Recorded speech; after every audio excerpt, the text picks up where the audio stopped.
Plutôt satisfaisante parce que dans l'ensemble on a fait des prestations plus qu'honorables à ce niveau. Donc on savait que c'était un championnat extrêmement compliqué avec les équipes, beaucoup de réserves pro. Mais voilà, malgré tout on a réussi à tenir tête à la plupart des équipes de championnat. On a fait plutôt des belles performances. Après comptablement, je pense que par rapport aux prestations, il nous manque quelques points qui nous permettraient d'être un tout petit peu mieux au classement. Maintenant, ça laisse bon augure sur la deuxième partie de championnat. On sait que ça va jouer avec 4-5 équipes voilà, qui restent à notre portée pour pouvoir aller chercher ce maintien. Et ce serait largement mérité parce que les garçons aujourd'hui ont prouvé qu'ils avaient leur place dans le championnat. Bon, comment fonctionne le tandem avec Alex Bigoni? Bien, parce que de toute façon déjà humainement parlant on s'entend très bien en dehors, donc déjà ça reste super important. Après on a des visions un peu différentes du football et c'est ce qui permet de temps en temps d'avoir un petit débat quand on n'est pas complètement d'accord sur une philosophie de jeu. Malgré tout l'échange entre les deux elle est top et je pense que les garçons le ressentent parce que derrière si deux entraîneurs ne s'entendent pas, généralement l'équipe n'arrive pas à performer. Donc non, franchement, avec Alex, de toute façon, j'avais aucun souci là-dessus. Hein, voilà, de bosser avec Alex, c'est top.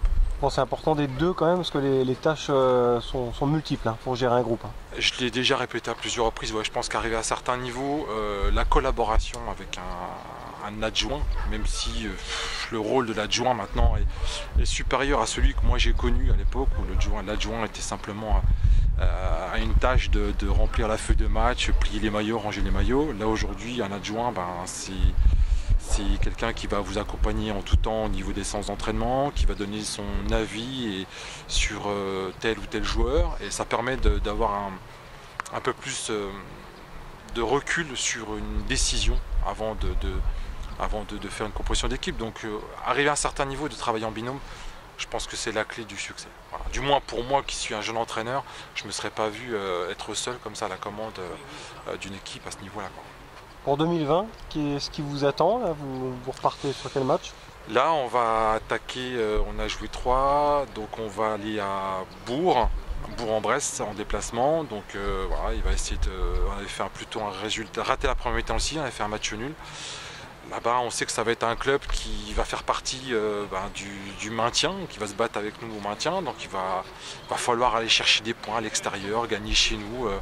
On sait qu'on est capable, on l'a fait. Donc voilà, donc il va falloir attaquer l'année 2020 par un résultat positif.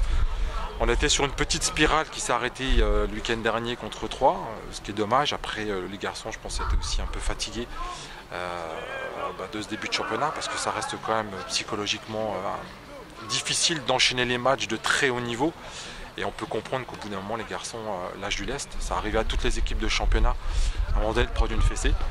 Donc voilà, donc on espère que 2020 on va bien la commencer pour faire une petite série qui nous permettrait de revenir dans un milieu de classement plus logique par rapport à nos débuts de saison.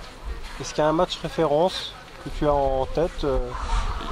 Ouais, il y en a plusieurs. Il y a à la fois la victoire de 3 puisqu'on a été là-bas avec des intentions de jouer au foot chez une réserve pro et on a réussi à gagner. Après il y a le match de Lyon dans la combativité, il y a eu le match de Monceau, on a été extrêmement efficace devant le but parce qu'on a gagné 5-0. Il y a eu plein d'autres matchs où derrière on a fait preuve vraiment d'un match complet. À l'inverse, il y en a d'autres où on a été plutôt performant sur 45 minutes, quelquefois sur 60. On a toujours un petit peu manqué notre entame de match. C'est là où ça nous a fait défaut parce que généralement ça nous prend des buts et à ce niveau-là c'est compliqué de revenir au sport.